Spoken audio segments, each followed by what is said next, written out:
Vamos analisar então o que vai ser notícia hoje com Gustavo Uribe e Basília Rodrigues, nossos queridos e educados analistas. Olha, Viu? Já que estamos falando de educação hoje, ó. são especiais mesmo, né? E com muito conteúdo, é muito massa. E Basília, você está muito bonita e elegante com os cabelos assim, viu?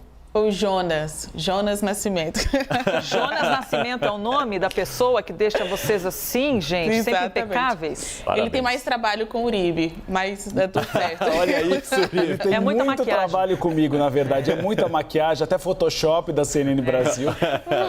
Photoshop ao Uribe vivo. usa a minha base, gente. Não dá. Filtro, tem tudo aqui no Uribe. Esse Uribe é Basília muito já exigente. chega assim logo cedo de casa. Ô, Uribe, vamos falar sobre esse pronunciamento do ministro, que veio até com um certo atraso, porque a gente já está vivendo há um bom tempo de pandemia, com uma situação complicada na educação há muito tempo. Para quem é pai, e eu sou pai de criança que está na escola, a gente vive uma tormenta, porque você não sabe se vai voltar, se não vai, se vai paralisar de novo, se vão ser todos os dias, se vai ser dia sim, dia não. Insegurança também A de mandar insegurança o filho, né? toda em relação à doença, está tendo muita contaminação, não está? Cada um fala uma coisa. Tem efeito prático essa fala neste momento do ministro? É uma fala que não depende, na verdade, do governo federal essa decisão, né, Cine? Bom dia a todos, Bom Cine, dia. Basília e Elisa. O discurso de ontem foi um discurso feito sob medida pelo Palácio do Planalto. O objetivo, na verdade, era blindar o governo federal de críticas em relação à reabertura das escolas. Alguns estudos e algumas pesquisas feitas internamente no governo apontaram críticas em relação a isso ao governo federal.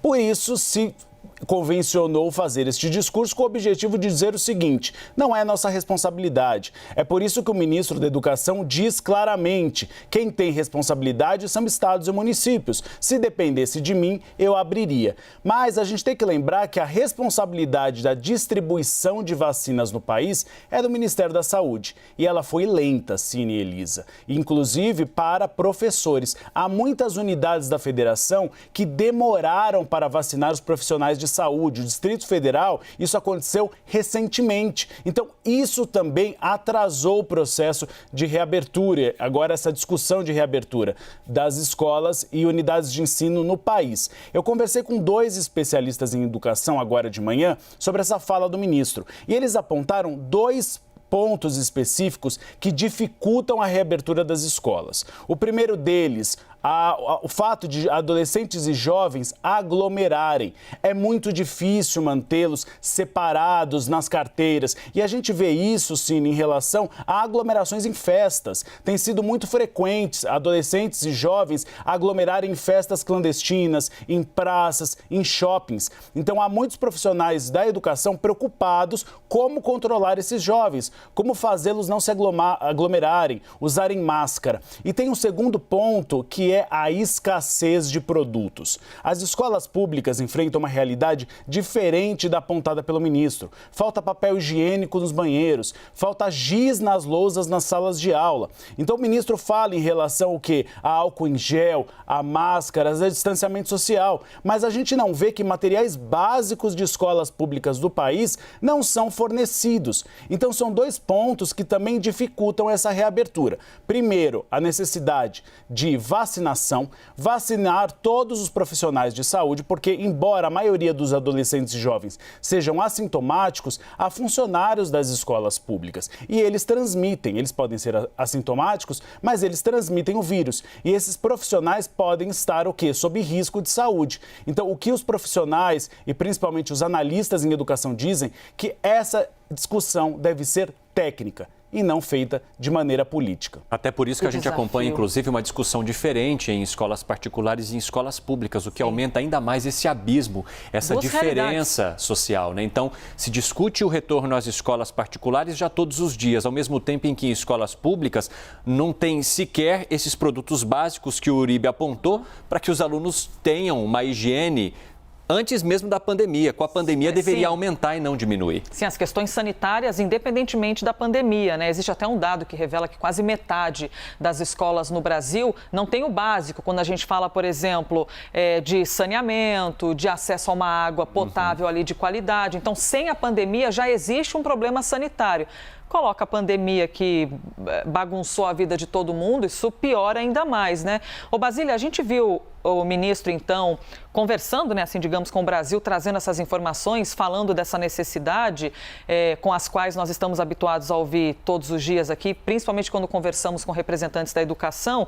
Mas o que eu quero saber de você é como é o contato do Ministério da Educação com os estados, com os municípios, de que maneira vai ter essa capilaridade, né, a ponto de fazer uma campanha efetiva para que as crianças deixem de perder ainda mais tempo desse afastamento escolar e os pais terem segurança de mandar os seus filhos tendo ali a certeza de que eles não vão voltar infectados para casa. Elisa, essa é uma realidade que a gente não consegue maquiar, né? E nem pode ser maquiado. O Brasil, entre os países aí desenvolvidos ou em desenvolvimento, foi o que fez o pior dever de casa no quesito educação. Nós demoramos para retomar a volta às aulas, para retomar as aulas presenciais. O ministro da Educação vem aí a público fazer um pronunciamento conclamando esse retorno das aulas em um momento que vários governadores e prefeitos já tomaram a sua decisão por si só, ainda mais porque, pela lei, os estados podem deliberar quanto às escolas estaduais e os prefeitos quanto às escolas municipais. É o que está na legislação mesmo. Mas o que faltou aí? O sentido de coordenação, de assumir o seu papel como ministro da Educação, como Ministério da Educação. E isso quem diz é a própria educação. O resultado que a gente vê aí de tantos alunos tendo dificuldade em voltar às escolas e até acompanhar as aulas porque não tinha uma boa internet, não tinha acesso a uma internet de banda larga de suas casas para ter contato ainda com seus professores. O movimento Todos pela Educação, eu falei mais cedo com a Priscila Cruz, ela que é diretora-presidente desse movimento, ela diz que a dificuldade para o retorno das aulas, a realidade que a gente tem hoje de escolas ainda fechadas é de responsabilidade do governo federal, que faltou com a sua missão de coordenar essa crise. Ela viu oportunismo por parte do ministro da Educação, Milton Ribeiro, em ir à cadeia de rádio e TV para falar sobre o retorno das aulas e colocar a culpa nas unidades da federação. De fato, o que o Supremo Tribunal Federal decidiu foi que o governo federal e os governos locais têm uma responsabilidade compartilhada quanto às medidas de restrição contra o coronavírus. No quesito educação, ainda que cada unidade tenha aí a autonomia de decidir se abre ou fecha a escola, faltaram recursos, faltaram políticas públicas emanadas aqui de Brasília. Vocês devem lembrar que no início do ano,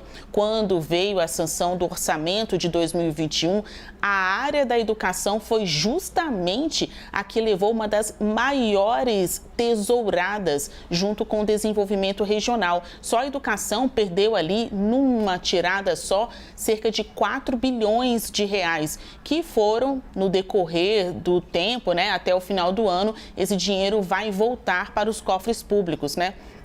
Vamos destacar também que, ouvindo especialistas da área da educação, apesar do governo federal destacar que é hora de voltar às aulas, às salas de aulas, por causa dos protocolos de biossegurança, eles também não são suficientes. Há muita escola que não tem o mínimo de limpeza, de espaço, de ventilação, como o Uribe destacou mesmo, a dificuldade aí para tratar do básico, quanto mais em uma pandemia, falar de limpeza das escolas em tempos de pandemia.